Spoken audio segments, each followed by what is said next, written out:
अपने सबके गोर लागै छै। मैथिल गीता पर स्वागत करै छी। मधुश्रावणी पाबनि आबि गेल अछि तऽ अहाँ सब लए कथा लऽ कऽ एलहुँ हेँ।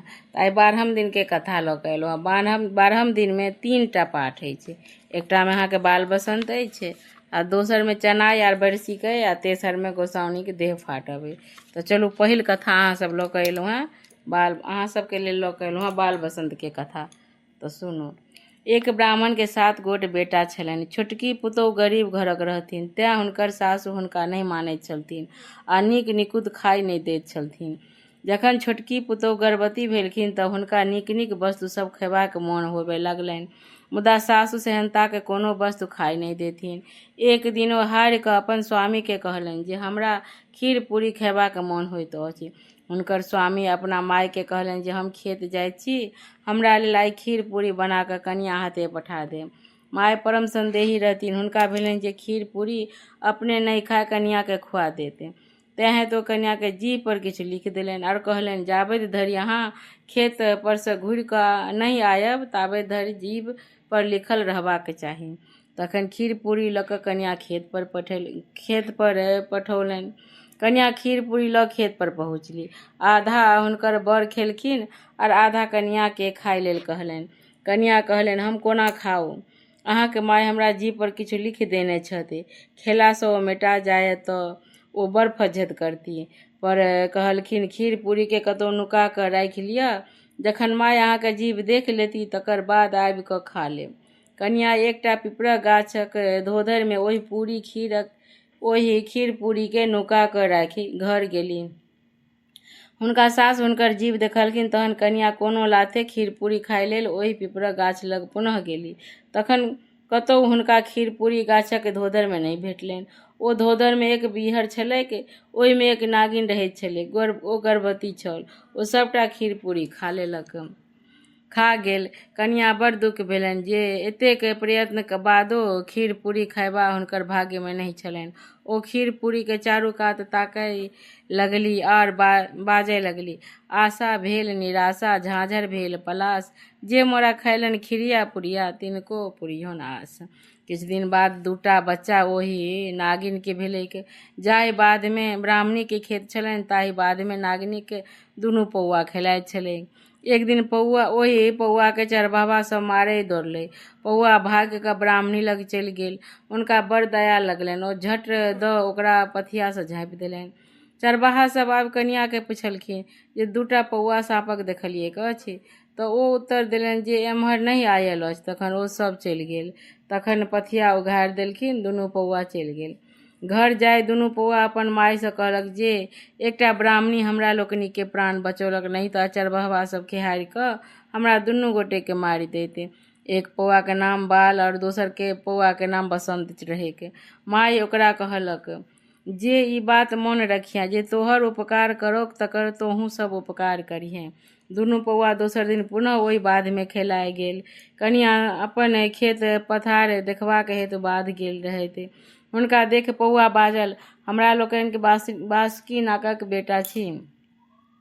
काल्हि अहाँ हमरा 2 भाइके प्राणक रक्षा कयलहुँ, तेँ हेतु हम सब प्रसन्न छी। जे वरदान मांगक रहय से मांगू। कनिया कहलनि, हमरा नैहर आस हुए से वरदान देल जाओ। दोसर दिन मनुष्य रूप धारण कऽ 2 भाइ कनियाके ओतय पहुँचला। ओतय कनियाके सासु भैंसुर ओ बरसँ कहलथिन, हम 2 कनियाके भाइ छियनि। हमरा लोकनिक जन्म हिनकर दुरागमनक बाद भेल। एतय सँ अबर जात नहि रहलासँ अपने लोकनि हमरा लोकनिके नहि चिन्हैत छी। हम अपन बहिनके विदागरी करेबा लेल आयल छी, कृपया विदागरी कऽ देल जाय। कनियाक मन 2 भाइके हठ देखि विदागरी कऽ देल गेल। थोड़ेक दूर गेला बाद एक पैघ बीहर भेटल। ओहि बीहरमे 3 गोटे प्रवेश केलनि। ओहि बीहरसँ निकललाक बाद कनियाके नीक कोठा सोफा भेटलनि। बासुकी मनुष्यक रूप धऽ कनिया स्वागत कयलनि। ओ सुखसँ ओतय रहय लगली। कनियासँ बासुकिनी कहलनि, सुआसिन केर काज छैक ओ इजोत केने रहय, तेँ हेतु अहाँ प्रतिदिन साँझमे दियौठी पर दीप जरा अहाँ आरामसँ रहू और खाउ खिलाउ। कनिया नित्य संध्या काल दीप लेसी दियौठी पर राखि देत। ओ जकरा जकरा दियौठी बुझि कऽ दीप राखि देत ओ बासुकी नाग फन छल। साँझ कऽ बासुकी नाग चक्कर मारि बैसैत आर फन के ऊपर कऽ लेत। ओ ओकरे दियौठी बुझि दीप राखै। दीप गरम भऽ गेलासँ बासुकी नागक फन पाकय लगलनि। किछु दिन तऽ सुआसिन बुझि एहि कष्टके ओ सहलनि।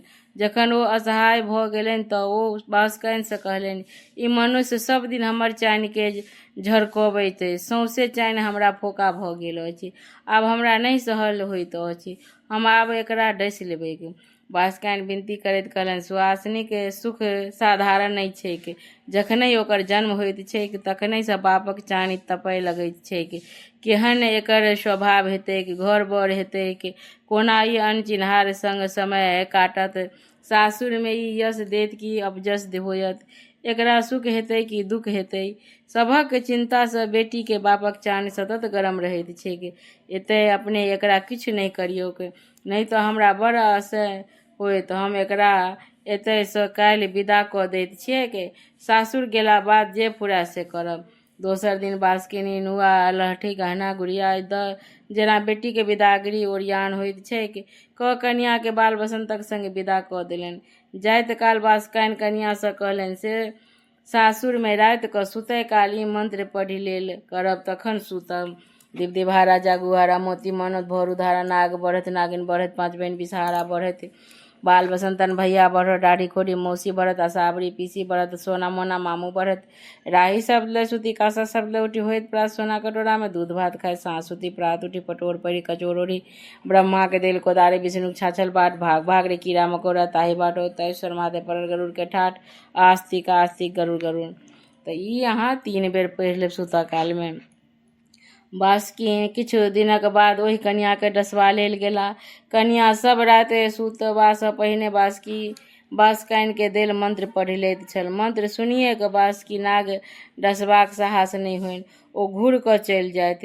3 दिन धरि जखन मौका नहि लगलनि तऽ सब राति कन्या मंत्रके जप कऽ लैत छलीह। तखन 4म दिन तमसा कऽ बासुकी नाग हुनका साउसके डसि लेलनि आर द्वार पर 3 बेर अपन नांगर पटकी वापस चलि गेला। कन्याके घर सोना चांदी ओ अन्य कीमती वस्तु सबसँ भरि गेल। ओ सुखसँ रहय लागल। तऽ आइके कथामे ई छलै। ई कथा अहाँके बाल बसंतके केहन लागल से हमरा बतायब। लाइक करब, सब्सक्राइब करब, कमेंटमे जरूर बतायब। कमेंट केनाइ आ लाइक केनाइ नहि बिसरबै। जय मैथिल, जय मिथिला।